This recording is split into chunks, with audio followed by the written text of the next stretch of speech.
Hey everyone, welcome back to an episode of Telemedicine Talks. This is Phoebe Gutierrez. And today I'm doing a solo episode, no Leo, no surf vibes, but I am joined with some dear friends who've actually already been on our show that we're going to be spotlighting type 1 telemedicine today. Welcome, Savannah and Katie. Thank you. Thank you for having us. Of course. Last time you guys were on, I think you were really gearing up to launch your practice. And I thought maybe this time, since it's just you both, we could talk a little bit just about how you started, when you started to get this idea, and really how long it took for you to get to where you're at. Or now what? You're at month 2, right? We just finished week 7. We lost track of time. And it reminds me of when you have a baby and you're like, the baby's 18 hours old. You're all week 7. Yeah. Infancy. It's great. It's great. For those listening, do you guys mind just maybe sharing a little bit about your practice and who you are? Yeah. Katie, you got it. Oh, me? Okay. I'm going to go. So we are the people behind Type 1 Telehealth. We are a endocrinology subspecialty practice meant for patients with type 1 diabetes, and we are licensed in Texas right now. So Savannah and I met in traditional endocrinology, and we are both type 1 diabetics. And so we had a strong passion for the medicine behind type 1 and the pathophysiology of that, but also just the patients. We loved taking care of those types of patients in that population. And we felt like in the traditional medicine, in traditional endocrinology, we could give more and we wanted to give so much more. And so we sat down one day, probably almost about a year ago now, and said, what's the dream? What do we want to do? How can we do this? And we're just toying with the idea of starting something on our own meant for type 1s, from type 1s to type 1s. And that was the birth of type 1 telehealth. And I'll let you take over. And that's a perfect explanation. I'll just take over from about November timeframe. Katie and I left our previous positions, and then the moment that her and I were both done is when we buckled down and got serious. And I honestly can't believe how quickly things moved. That was the biggest surprise of it all. But again, that's like a huge thanks to having helpers like you, Phoebe, and like IPAC giving us the guidance and the general gist of this is the process and here's a good timeline, and having an idea, because Katie and I had no idea what we were doing, and learned about formation. That was the most important and the biggest piece of it all. And that's what took the most time and what should take the most time. So you're doing it correctly and compliantly. And then the search for finding a supervising physician took a little bit of time as well. But then once things got rolling, we have connections we're very grateful for, including Katie's husband. And so we had basically in-house marketing right there. He made our website and was able to get us. And he, like, I didn't know what SEO was before starting this, but he's all about it. So We know what that means now. that was a huge piece of it. That was that's why we were able to get going so quickly, is because within the blink of an eye for me, I'm sure it wasn't for Matt, but in the blink of an eye for me, the website was up and running and it was going. And then we learned social media, and then we opened our doors March 2nd. And we're here today with patients to take care of now. It's wild. No, I love your story not only because, but I think it always cracks me up when I talk to you, Savannah, because you're so shocked. Every little, you're like, we have these people. I find it like the cutest thing, because I'm like, yeah, because like you guys built a practice that what I always preach is like, you have to build what you wish was out there for yourself. And if you do that, you're going to find people that are pretty relatable. And basically, you'll be able to find the right patients because you have the lived experience. Maybe could you talk a little bit about some of like your like marketing strategies of like how you were planning outside of the website and outside of some of those like traditional things that you just have to do, but what are some of the other tactics that you've started to do to try and increase both brand recognition, but also just like being able to like get in with your community and find patients? Lots of meetings. We did a lot more in-person meetings than you would imagine, just local to DFW. Katie hit the nail on the head. We started with the local charity, And so that was one of the very first meetings that we had, which was Breakthrough T1D. Express our interest and not only selfishly, hey, tell patients about us, but really, hey, we have time. Help us get back involved into Breakthrough T1D as a mutual relationship. And so we did a summit, and then that summit was basically just a tent and table, getting our names out and handing out flyers. But it's also something very important to Katie and I both. In the world of type 1 diabetes, there is technology, and it is changing by the month, by the week, honestly. And something that's very important to us is staying on top of all of it so that we can tell our patients all of the information, not just pick one and say, this is what you should use. That way, the patient can have the best understanding of what's out there and what they can do. So, in order to do that, we meet with all of our reps frequently. And so we talk to our reps and we say, hey, tell us what's new and what's coming and what do we need to know. So there's those meetings as well. And I don't know, do you have anything to add, Katie? Social media. So we were born into social media. This was my first Instagram profile, first TikTok for the both of us. And we just flew into it. Thank you, ChatGPT, for all the real recommendations and scripts and caption scripts and everything like that. But that's really where a lot of faces are getting in front of our name is through our socials, from what we've learned. And then word of mouth. Like, we think, both thankfully and not so thankfully, have a very tight niche community in the type 1 world. And each kind of local group has their own chapter and they're locked in and everybody knows everybody for the most part. And so word of mouth in the niche community goes a long way. And so getting connected to Breakthrough T1D was like our kind of first, not that we wanted it for exposure, but we really wanted to help and we want to be part of that advocacy and that research and everything going on, because we not only do we want patients, but we want to have a cure too one day, selfishly for ourselves. And so any way that we can contribute to that community in itself is beneficial to us and for our patients.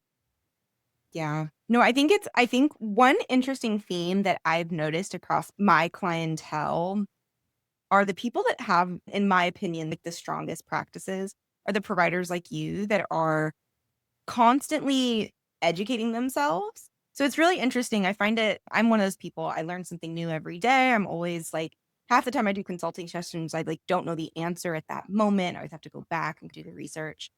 And I find it funny is you have one subset of providers that are like very stuck on I'm just going to do my traditional CME and call it a day. And then you have where you guys are at now, like it's like this like business owner, like learning how I need to know all the things about all the different devices because like I owe that to my patients and I need to research this. And oh gosh, yeah, I mean, Savannah, we were researching Medicare stuff. You're constantly having to stay fresh on all these things because that's the stuff that matters to your patients. And it's no longer that you're just there for that sliver, but you're really trying to meet them where they're at and give them the best experience. Yes. Yeah. Yeah. And that was the whole thought process behind this. It's the time required to do all of what we wanted to do in a visit, from an education sense to talking about prescriptions, talking about new things that are coming up and about that patients may be interested in or their family members even may be interested in. But alongside of that, kind of meeting where medicine is and then the reality of life with this chronic disease, and then giving both of those ends to our patients during that visit so they don't have to go 4 different places to get everything when they could just get it from us in an hour or 2. Yeah. And the reality is like that is honestly what it's taking. Like the consults are no short of an hour. And I'm okay with that. I'm not even looking at the clock. It doesn't matter. It's just whatever time the patient needs is the time that the patient needs. But I don't have someone on my back saying that I have to get out of that room and move on to the next one. It's just being able to take a whole list of we have a questionnaire, right? And it's an open form. So they can put whatever they would like to get out of the visit and like making sure not just, okay, we'll cover the first 2 things and then next time I see you. No, it's like, we're here. Let's go through it all. And we'll keep going over it again, but we'll make sure that we get you covered fully. So it's funny, like people that are reaching out to us are not seeking prescriptions. Like they want to do better all around, blood sugar wise, health wise, all of the things. So it's been very rewarding. Yeah. You know, not to go down like a completely different rabbit hole. I think that's the frustration of like consumers when we're talking about the healthcare system is I don't really care too much what you're prescribing. I'm trying to talk to somebody who can like actually educate me like clinically. And then you go to a doctor's appointment and they have to read off of their little like protocol script. And you're like, can somebody just tell me what's going on with my body? And I want to feel better so I can manage my own health a little bit better. And so I think to your point, Savannah, is you're able to not correlate so much of, okay, we have this allotment of time to be able to cover maybe one portion or two portions, but it's sure, like I'm sure probably the first few appointments are going to take a lot more time. And then once you get in the groove, just like anything, it'll probably taper down to a place where people are self-sustaining. So is that kind of how many, I guess, since you guys are month 2, so how does your model work when it comes to seeing patients? Is it like monthly? Is it quarterly? How does that work? So we have a few options because every person is different. And during the period of your life, we may need to see you more often. And so we do have a monthly membership, which is whenever you need us, we can see you if you're paying that monthly. And then we have the per visit, just standard price if you want to do payments from visit to visit. And then we do have annual packages that have including either 3 visits in the year or 4 visits in the year, just depending on how stable you are in your current diabetes management. If everything is looking good, you don't need a whole heck of a lot from us. We don't need to see you as often, and we'll be the first ones to tell you that. But then you have those patients who are newly diagnosed in a brand new world where your whole life is about to change. And those obviously need a whole lot more attention, a whole lot more time, and a whole lot more frequency in their visits. And then you have patients that are wanting to try new technology. And so anytime we're changing therapy, we obviously need to see you a little bit sooner to make sure things are working, everything's going well. We don't need to change anything. And then we talk about pregnancy. We talk about GLP-1 medications, which are important in the type 1 population. And there's a lot of research and studies going on with those medications for type 1 diabetics, which we should hopefully see in the near future in the FDA approvals. But it just depends person to person. And so we wanted to create this model that gave every person an option and an opportunity for, hey, I don't need to, I'm good. I've done this for 27 years. I just want to touch base with you every 6 months. And that's okay. We understand that would be me as a patient. And then we have those patients that just either want a little bit more one-on-one attention or a little more frequency or talking about pregnancy where things change very quickly in the disease process. And so we just wanted to make sure we covered everything at something that wasn't going to be outrageous in cost because we know medication, supplies, everything else as a type 1 diabetic can become incredibly expensive. As you guys were exploring like pricing and your offers and even just having the different kind of like encounters and visits with patients, what were some of the things I think that you either were like learning lessons or things that kind of caught you off guard a little bit? I think one of the biggest positive changes we made was allowing the patient, and we did before, but we made it in a very bookable way now, allowing the patient to meet with us before committing to anything.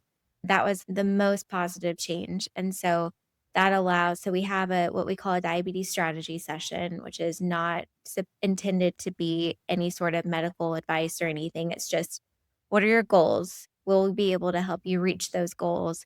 And also, who are you and who are we? And so the patient can determine what they think from that.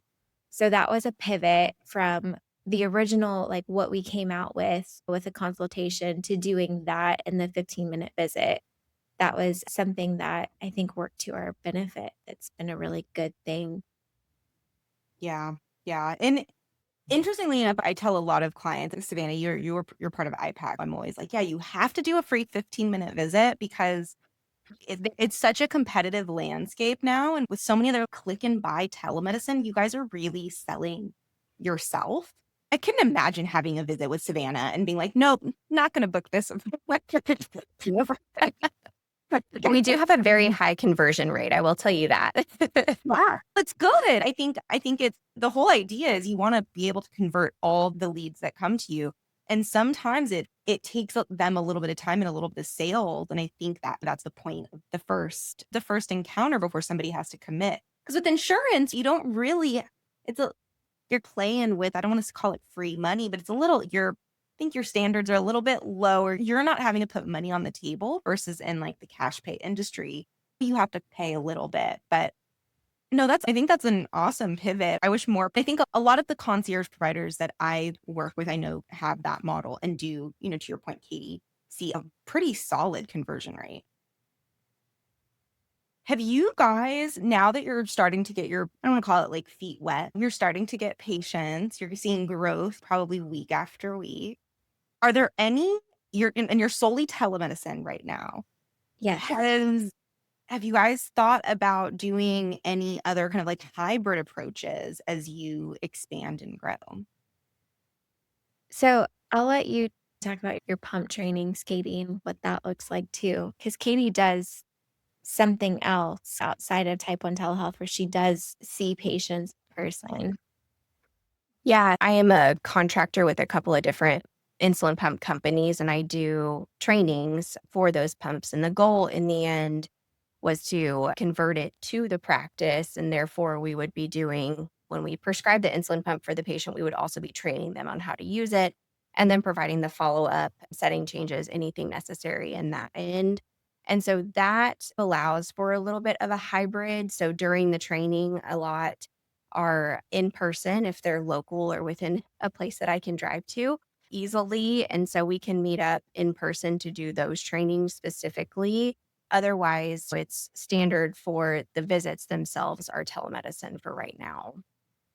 I don't know if I see a future of in person in particular because the goal is to make the purpose of our business model is accessibility and flexibility. And so we're trying to break away from, I joke all the time with people and I'm like, why? And this is going to sound bad. So that I'm saying this as a joke, everybody. I'm not saying because I don't understand, but like, why is diabetes a part of endocrinology? I know the answer to this. I understand the pathophys, but I just feel like we could be our own specialty. There really could just be a diabetes doctor. And I feel like when we put diabetes, type 1 or type 2, in the midst of all of the other endocrinopathies, that it gets lost and muddled within all the other things that are seen. And a lot of those need to be in person. We need to see a thyroid patient in person for the most part. We need to evaluate the actual thyroid gland. There's a lot of things there. There's things with diabetes as well, which is why we tell our patients they have to have a primary care doctor in order to evaluate their skin, look for lesions, everything neuropathy wise, all of this. But for the most part, a well-controlled type 1 who has a primary care does not need to be seen in person for their routine. Let me look at your data checks and how are you doing? And let's talk about your mental health and the burden with diabetes. This is all things that can be done virtually. And so as much as I do miss patient facing, I want to help break this mold that diabetes care is so traditionally set in. Yeah, no, I agree. I think the way people view telemedicine is it's been twofold. I think we have a lot of private practices that are honestly, you can probably not, there's really not too much of a difference besides seeing the person physically, that like the care is not lower or different or shorter or anything. And then again, on the other telemedicine, click and buy type of model, which is like the complete opposite, which again, I think leaves different tastes in regulators' mouths around why certain things have to be in person and so on and so forth. Taking a different kinds of questions. Katie, you're a nurse practitioner. Savannah, you're a PA. Yeah. And one thing that, always comes up is this concept of I have to have a supervising physician. I have to have a private practice owner that's a physician. It makes a lot of people really uncomfortable. But I thought maybe it might be interesting to just share what your experience has been like going through that process with a third party doctor that you just meet through word of mouth in terms of really trying to like build your business alongside this kind of partner? I think from an emotional standpoint, the first part is fear because it's scary. First of all, it's a whole business and you're inviting another person into the business. And so there's a big scary piece of it. And I hear people that are interested in started telemedicine practice and they're considering doing something that doesn't involve practicing medicine itself or prescribing for this reason. And I understand that. I was in that position where this was big and scary at one time. But I think what helped to get us through is the fact that this is an established model. And so whenever we talked to you, Phoebe, learned about the PCMSO, read up on the rules and regulations, we did hire legal, and legal helped us and confirmed that what we were doing was the best model. They helped us with creating the documentation. It felt safe, and they also just very much suggest that this is common, like, people do this and that we're not the first of anybody to do this. Not to mention we have a great supervising, but it's also having the confidence that Katie and I know what we are doing, and we would seek outside help if we had questions, there's no doubt about that, but we are confident in managing type 1 diabetes from a personal and professional standpoint. I don't know if this is for a new grad who has never practiced and been feet wet. That would alarm me a little bit, but having experience in this realm, it gave me the confidence at least to say, okay, I know that I can do this and I will ask for help if I need it. And not only that, but I have Katie too. Katie and I bounce back and forth all the time as well. So there's that, but I'll let Katie speak. Yeah. And I think just to add, it's trust building, right? And so anytime you're stepping into something that puts you in front, exposed, incredibly vulnerable, it's hard to do anything without kind of 20 different people saying, no, it's okay. Like you're doing it great and you're going to be okay. And so it took a long time for us to jump in that water in the first place and decide that we could do this. And then we met with a couple of different physicians and found a great match for us. And our physician is an ER physician licensed, and I was an ER nurse for 10 years. And so I was like, yep, I trust him. We're good. That's my people. No, I think you hit the nail on the head. I think it's all trust building. So to me, I think I did like a social media post about it, but I find it so funny that clinicians are also risk adverse. And then so many will enter into these relationships and be like, I'm not talking to the doctor. And then the doctor doesn't. I'm like, wait, hold on. Not again, like to your point, Savannah, I definitely don't think that I think independent practice really is supposed to be reserved for people that can independently practice, right? They don't need so much clinical oversight. Oversight, in my opinion, is still very good because mistakes happen and you want somebody to be able to like just help you like course correct when those moments. But for the most part, it's not like you're going to be relying on them for all these other things. But I do find it funny that a lot of people will enter into certain things like this and then have zero relationship. But I'm also I don't see how that's possible. Yeah. it's really interesting. I've seen it so many times where, yeah, they will be like, I haven't talked to the doctor in a year and a half. And I'm like, you're grossly out of compliance. But also, That doesn't sound good. they're also like, why are you paying me? Like, we're confused. So one that I think also is like really interesting, and I'm curious to get both of your take, is outside of IPAC, other providers had done this completely independently. Savannah was the one who was like, no, I have a partner. And so I wanted to get your take on how it's been doing this kind of like within as friends, as partners, but also if that had anything to do with like where you guys think you are today, like your overall success in terms of speed, being able to just push through the hard times. Yeah, it's but 100% a partnership. So we both have our own strengths. We both have our own weaknesses. I'm not going to get emotional. She's more of a sister to me at this point. And so I would not have had the courage to start this without her because it was just like the times that I got scared, she was all in. And the times that she was nervous and losing sleep, I was like, I don't think that's that big of a deal, respectfully. We're going to figure it out. And so having the balance of that kind of marriage partnership of being able to go back and forth has been essential, because I feel like I would be down in the dumps a lot more, a lot harder on myself if I didn't have somebody else saying, it's not as bad as it seems. It's not as great as it seems. Like, we just level each other out in that way. And I like, from the very beginning, though, I don't know if I would have had the courage to really take on and move forward without her saying, yes, we can do this. I really believe in that. Yeah, I mean, it's a balance and it's a true relationship. It really is. And you have to know your partner. And we've grown to know each other very well over the last 2 years that we've been together, all of the ups and downs. And so her strengths are my weaknesses and my strengths are her weaknesses. And it just ends up that we sat down one day and I think my literal words were, "What's the dream?" And you said this, and I said, "Okay, let's do it. This is day one."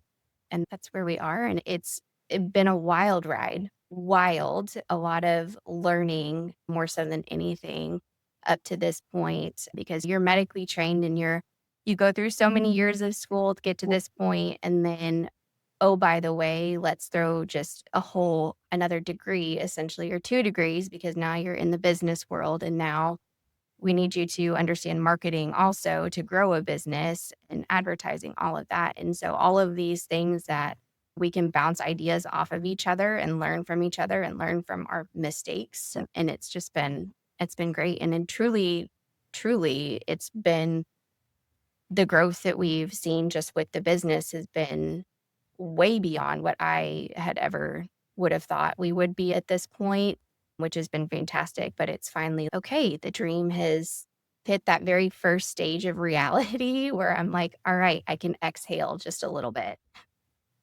To to add to that, Phoebe, if I could, last night, like I said, Katie and I were together. We were at the Breakthrough T1D gala, and Type 1 Telehealth was a sponsor of the gala, and we got a unexpected announcement, thank you, shout out in a room full of hundreds. It was, I'll paraphrase, it was like, special thanks to Katie Wakeland and Savannah Elkins, who started Type 1 Telehealth. This is a practice that is specializing for patients with type 1 diabetes. And they recently got going or something like that. And a room of applause. And it was one of those surreal moments where it was like, oh my gosh, we did this. It's not just a dream anymore. It's actually a reality. And we had families there that know us on a professional level. And it was surreal. It was very cool. Oh, that warms my little heart. That full circle, full circle.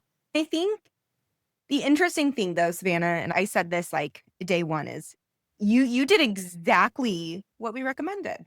Get out in your community, talk to your people, be boots on the ground, go network. Because if you're trying to compete with insurance or these big companies, it's just too hard. It really is too hard. And so you have to just go out there and put yourself out there and do little events like this. And gosh, this isn't a little event. This seems like a pretty massive event. So congrats, guys. That's awesome. Thank you. It was And fun. It was a blast. It was a blast. I think if you can go back and do anything all over again, what would you do? What would you change? Mine's going to be snarky. Go ahead. Social media. Oh, yeah. That was a necessary evil in my eyes, but mine's in the lawyer category. Oh, yeah. It was very unexpectedly expensive. Yeah. Yeah. Yeah. Yeah. We So- were quoted one thing and then it just kept adding up, and we didn't realize it because we didn't have a visualization of how it was adding up until the month ended. And we were like, oh, okay. That's our Yeah. The interesting thing is the way, not to go off on a tangent, but the way that it like works is they usually start out with a template and then they customize it as they understand what you're trying to do. But getting that piece across is really difficult when you're talking to lawyers who've never actually built a private practice. So that's kind of always been my struggle when working with lawyers, is like, put whatever you want on the paper. Operationally, it doesn't work like that, or we can't do it like that, or however. And then they just bill you at the end of the month and it's, here's a really big bill. Yeah, I wish I could add to this, but I feel like I think I've been trying to give myself so much grace during this season that I'm trying not to see it as a mistake because we're learning and pivoting so much. And that's what's so amazing about Katie and I is neither of us are dead set in our ways. Like we're both willing to pivot. If it proves results, it's done. It's working. And that's where we're at today. Like everything that we've done up to this point, whether it costs money, whether it costs time, whatever it was, led us Or to both. yeah, or both. It's led us to the results that we have now. And because we did the wrong things, if you want to put it that way, then because we did that, we're not doing it again. And so, but I will say, like, with that said, I've gotten a lot out of IPAC too. Like, I bounce ideas off of that group as well. And so it's giving me some shortcuts. It's been able to say, even like the original pricing, we had that chat about it and I got that feedback from the group. And it was, what do you guys think? And everyone was very generous. They were like, wow, that pricing is really good for as much time as the CGM data interpretation is. Like, Ashland knows. I know what that's a very good price. I don't know. I don't know if I have anything that sticks out to me. Yeah. I think you answered my question of it's not so much that you have to do anything different. You guys just keep pivoting. So it's like Yeah. when something happens, which I think is the perfect mentality that you have to have. A lot of companies don't pivot soon enough. And so it's like after, oh my gosh, like it's like painstakingly thing. I think you guys are nimble and moving as it needed. And I think we have the same top of the goal here, top of the pyramid that we want to reach, but like the journey up to it can be whatever it needs to be. And we don't care. We'll pivot. We're not stuck in a rut, or I am not that confident to say that I know everything and how to get there. And I will say, like, going back, if on the opposite end of regrets or things that I would change, if we, Savannah specifically, if we had not found IPAC, I truly don't know where we would be. I don't think we would be up and running, in all honesty. Yeah. And maybe we would be, but maybe not compliantly. We would, she's right. We would not have our doors open to patients today. There's no way. Like, we wouldn't have gone this quickly with confidence, found the people, found the super. There's just no way. I know that we would have found a way. It just would have probably cost a lot more money, would have been incompliant, and it would have taken significantly more time. And so we have a database of patients that are probably very grateful that we found IPAC when we did, because we've been able to make a huge difference already. Oh. No, I think the hardest part about all of this is I think everybody really wants a rule book. And so people go to an accountant or they go to a lawyer or they go to certain things. And I think what I've learned over the years is sure, there's absolutely like compliant ways to do things, right? Like you have to set up your business entity in a certain structure and you have to set up your payments. There's certain things. And then the other 90% is very variable. And it is like really like there's best practices and there's things that I would recommend. But ultimately, to me, there's like the way that I see private practices needing to do things. And then I think there's the way that you could do trial and error and go spend a bunch on ads and, get a website developer and spend $10,000 or whatever. And I think the whole purpose of IPAC really was just to make it so that it is not a scary thing jumping into private practice. Like somebody should not feel that they need to have $20,000 in the bank account before they can start to explore some of these ideas. And we need to support each other. And like, we have fun at IPAC. I think we have to conversation. I learned something at IPAC. I was folding boxers the last time I popped on, Katie. I was literally just folding Everybody. That is so on point. Yeah. I think the one struggle is, especially not just in traditional medicine, but like in telemedicine, rules are changing, things are emerging. There's the different operational workflows that you guys probably never had to deal with before, right? So you're having to deal with all these other things that at a traditional telemedicine company, they have a team of 80 doing this stuff. They have a compliance team that actually fights with the legal team. Compliance and legal would fight. Maybe that's why I have my thing with lawyers. But Because part of the rules and the compliance team will be like, yeah, but that doesn't make any sense. But we would have like the infrastructure to support the clinician. So y'all wouldn't have to figure out this stuff on your own. And so I'm really happy that IPAC's been able to supplement some of that gap for the different practices that are getting up to speed. Yeah. And that's been actually, I was like prepared for you to ask the question of what's our biggest struggle right now. So I was like thinking about it all day. But I think for Katie and I both being clinicians, it's learning how to be a medical assistant, an office manager, a front desk, like all the things. It's learning how to wear many hats. And I thought I was not going to like it. And I was really scared about it. And I wanted to hire off the bat. And Katie was very like, no, we have time. We can figure it out. I'm actually really grateful because to be a business owner, you have to wear every hat. You have to know what's going on because how in the world are you going to train somebody if you haven't done their job? Like it doesn't make sense. And our biggest struggle, and we're getting help, we have meetings this week about it, is learning how the most practical, let's put it that way, to order out of DME specifically is. So we're learning things that our medical assistants previously would take care of and like really help us with. But we have a very special hat that we wear because we know if something didn't come out the cost that we believe it should have, as a type 1, we're like, that doesn't sound right. I don't care what insurance you have, that doesn't sound right.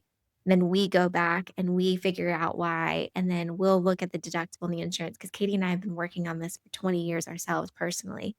And they have basically a bulldog in us if things go wrong. So that's something the medical assistants, like they just took it as face value with the training they had. I don't blame them at all. But Katie and I have a little bit more, and we have also the personal stake of it. Like we want the best cost and everything for our patients. So that's what we're learning right now is how to wear the hats of duties that beyond running a business, like running a practice that we never were before. Yeah. I think that's super important though. I think one of the reasons why I'm a solo consultant is the same thing. It's you want to wear all the hats because when it gets to the time that you need to train somebody on it, you actually have to understand what the best and like the right way is. I see a lot of practices that make the big mistake of, in my opinion, they launch and then they like immediately will hire like a virtual assistant or a medical assistant. And then they defer to that person to figure out how to build the operations. I'm like, wait, no. So like I'll do a lot of exercises, which I'm actually doing one with a client this week where it's no, we're gonna actually go through your whole patient encounter. I'm gonna book an appointment, you're gonna run me through it. Let's try to order a prescription. Let's try to figure out where all the gaps are. And then you can go hire a person to do all the stuff you don't want to do. But you have to really understand it because you have to train them. And it has to be, it's your brand, it's your name. So it's a representation of you both too. Yes. Yeah. But that's a plug I want to put in for type 1 telehealth is if you book with us, we are everything. Not saying it'll always be that way, but we are everything. And that's something so many people are unhappy. I remember a patient back in the day from previous practice that was like, I don't even want to walk in here. The energy is like, it puts me in a bad mood to get off the elevator. And she's like, I love you. I love once I get here, I'm great. And that always stuck. That always stuck with me because you have to think a lot of patients are very unhappy with the practice. And you can like just look at any Google review. The doctors are great. The practice is terrible. They'll never call you, like all the things. And so I feel like we need to put that on social this week. Like when you book with Type 1 Telehealth, you book with us. We are everything. We will from the very beginning to the seeing the patient. That's us. Yeah. You guys In are, the you middle. don't even realize it, but you're also like patient advocates, like patient navigators. Like those are all things that at large companies, they have titles. I don't know how many people that are patient advocates are actually patient advocates, except for, in my opinion, like the providers that are really doing like the work that you guys are doing. So yes, you should do a social media post about that. Yeah. Love it. Give me a good And, like, background. yes, God forbid any insurance company deny one of our patients any sort of medication that we write because you will hear from us. That's what I'm saying. Bulldogs. Like, and Yeah. we know this, like we know the science well. It's not just personally living with it. Try us. Let's go. But see, this to me is what makes you both stand out as like we just need more providers like you both, right? She's not here, but I was talking to Christina earlier this morning and same thing. One of her patients got denied something and she was like, this does not sound right. It just does not sound right. And she was going down a rabbit hole of trying to fight the insurance. But again, like people don't realize that like in a traditional setting, no, it just gets denied, whatever, go deal with it yourself. But I think that invisible work that business owners and clinicians like yourself have to do to really stand up for your patient. And for anyone who's thinking about starting a telemedicine practice, from what I have seen so far, and I'm only a couple months in, right? But for those of us that are doing it and doing it well, there is a magic sauce. And the magic sauce is finding the niche of unhappy patients. And everybody has their own knowledge base. Christina is so knowledgeable in her field. I know nothing about what she does. And then Ashlyn is so good, specifically with all hormonal things and getting lifestyle into it. Katie and I with type 1 diabetes. This idea came about because I put myself back on social media in 2024 and saw I was doing my best to be the best PA I could ever be. And so many grumpy patients, so many grumpy type 1s hated their endos and this, that, and the other. I'm like, this is depressing. I need to get off social media. I am working 10, 11, 12 hours trying to put in the work to not be that person. And how disappointing is it that all of these type 1s across the board are unhappy? So then whenever Katie and I were just brainstorming this idea, she was like, I don't know. I don't know if it's going to work. I don't know who would pay for this. And I was like, I can show you on my feed. I didn't believe her. And it's weird because I think like the only other person that I could see were your patients and my patients who I know loved us. So I could not see the other side. And I thankfully, knock on wood, had no poor experiences with my endocrine team growing up and everything. Like I was very fortunate.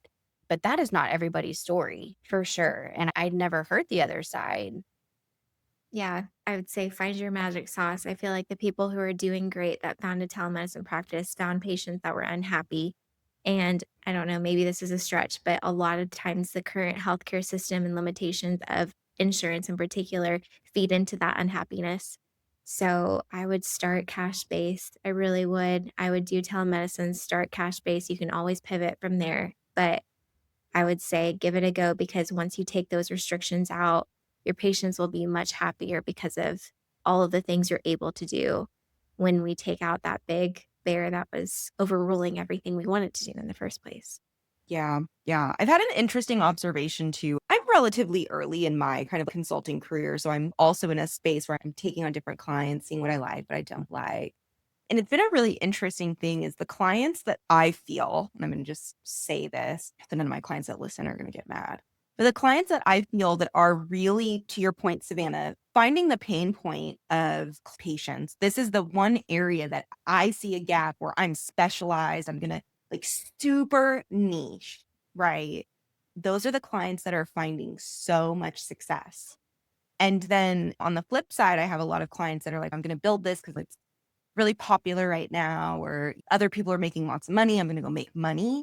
Those are the practices that are really struggling to compete because it's like, they're kind of like yours, right? It's a little different.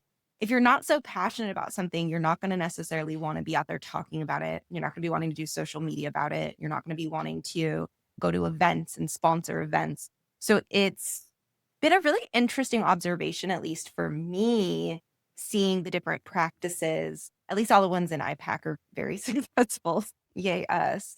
But I found that to be a really interesting thing, especially since everybody kind of jumps into this, oh, I'm going to make money, but also find the happiness side. Yeah. Yeah. I think about this too in the world of education. Like when you get really highly motivated students that want really great outcomes, that's who's coming to you in IPAC. Like they have a dream.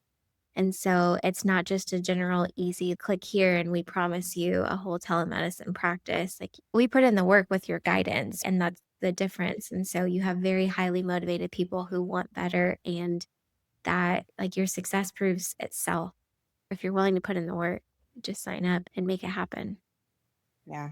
Agreed. You guys did definitely. Everybody does the work, right? It's like that's the whole thing, that we can actually do anything we want to. We have to have the right vision, and it has to live in our heart a little bit. And you have to be willing to put in that sweat equity that is really Mhm. hard at times, but also fun. I don't know. I love building practices. It's my favorite thing to do. We're I'm like, so happy that you do. I think it's really cool. I think everybody has a really good idea. I get to hear really great ideas all the time. And I think everything is slightly similar, but it's also very different because everybody has a different niche. Everybody has a different problem that they're trying to solve for themselves. Everybody's going to be talking to patients in a different way, bringing in them and their own flair and their own passion and style. And so I think there's so much room in this space for so many providers to find happiness and success and honestly just not be so burnt out. Like, we just cannot keep having burnt out providers because the more burnt out you are, in my opinion, the crappier the care. And it's not the provider's fault, right? It is the end of the day. You are not going to want to spend an hour with me when you've been doing 15-minute back to backs. I totally get it. But as like somebody who does not understand anything you guys talk about, and at this point, I really should know a lot more about type 1 diabetes. I swear. I don't even try to pretend that I understand the Schedule a free 15-minute session with yeah, us. I'm gonna have to maybe during my mock hormone visit today with the endocrine clinic. We'll ask some questions. I think we just really need more providers that are willing to take the time to explain stuff to us. Because again, I am proof. All I work with is doctors and clinicians. And like the only word that comes to mind that's clinical is intubate. And we will not do any of that. We are not doing that over telemedicine. If there is one thing that you wish other, let's say, PAs, NPs that could potentially launch a telemedicine practice, one thing that you wish that a younger version of you knew, what would you tell them? It's Sunday night right now, and I can tell you a year ago on a Sunday night, I would have pulled out my laptop because all of the portal messages come in over the weekend. Unfortunately, when you have a 7:45 consult, and you have to get the kids to daycare no earlier than 6:30 and then drive 45 minutes, you won't have time to get through those portal messages maybe until noon, or you stay late the next day, and that's just not an option when you're raising a young family. So I would put in an hour, hopefully. Sometimes it would turn into 2 because I get very off track and sidetrack and start prepping the day for the tomorrow. That's what a year ago me was doing on a Sunday night, was putting in 2 hours of work and getting the anxiety of, "Ugh, I don't know if I can handle it tomorrow, but I'm gonna do it. I'm gonna show up and I'm gonna do it." And today, I sat by my pool and I read a book. And I had no anxiety over the week ahead. I have a busy week, but I don't have any anxiety over it. I am honestly living a dream of seeing patients in the capacity that I am proud to see them in. We're making a difference in patients' lives, and I'm living a career that I never thought would be possible ever, and especially at the age that I am. And so, if I would tell my younger self something, I would say, everything you're going through in this moment, all of these ridiculously hard times, they are worth it. You need to do it. You need the experience. You have to get those years in under your belt because you can't come in a new grad and just start this practice, but you need it. But it is going to pay off more than you'll ever imagine. Yeah. And I think like you can call it fate, you can call it religion or whatever you want to call it. But I think there were little just snippets. I'll call them sparkles. I don't even know what to call them, but it was just like things that glimmers. Yeah, that's great. Things that like literally just were dangled in front of us when we were talking about taking this opportunity. We were both very hesitant. Can we do this? I don't know. And it would just be right in front of us. And we're like, okay, this is our sign. This is what 10 years in the making, what we were supposed to do. And from age 11, when I was young and first diagnosed, and I know I wanted to be in the medical field, and then I wanted to be a pediatric endocrinologist. And I never went through that dream in nursing school and getting my master's. I never actually thought I could do it. And it all led me here. And all of those moments were literally just put in front of me. So it was like, this is what we were supposed to do in life. And I would tell my younger self, like, the dream is possible. It's make it what you want it, though, because I think we get burned out so much with the system and everything. We could talk about the system of healthcare for 3 more days if you wanted to, but it's everybody gets burned out. It's not meant for everybody. There is another way, though. There's another option. You don't have to get so bogged down with work and everything that they're telling you to do from the system level. You can create something of your very own and still be successful and still have a work-life balance and do everything that you want to in life. Yeah. I definitely want to like double tap on the concept of do something that you're passionate about that's not going to burn you out. Because one thing that I try to tell everyone is you'll absolutely get burned out doing this, right? And then you'll have to take a pause and take a moment. I actually took this like weekend and like Friday off a little bit for the same reason. And Savannah, you know this about me probably by now. It's like I do a lot and then it's like, oh my gosh, I need to like hibernate because I'm going to not enjoy this anymore. And it, that removes all the fun for me. So to me, it's very important that you are focusing on something that you're passionate about and that also you're giving yourself the grace to go at the pace that works for you and not by the arbitrary pressures from like the external world. So thank you both for coming on Telemedicine Talks today and spending your Sunday evening with me instead of charting. Beats charting by tenfold. If people are interested in learning more about type 1 telehealth, where can they find you? And then you're also only servicing Texas at the moment, correct? This is type1telehealth.com is our website. Our socials are at Type 1 Telehealth and then TikTok, Type 1 Telehealth. We're also on LinkedIn and on Facebook. And we can see patients with diabetes anywhere in the state of Texas. We are soon to be seeing patients 13 and as of right now, it is 17 and up. And anywhere in the state of Texas, come see us. Best providers in Texas for diabetes care. Thank you both again. And to everyone listening, we'll see you on the next Telemedicine Talks episode. Thanks for listening.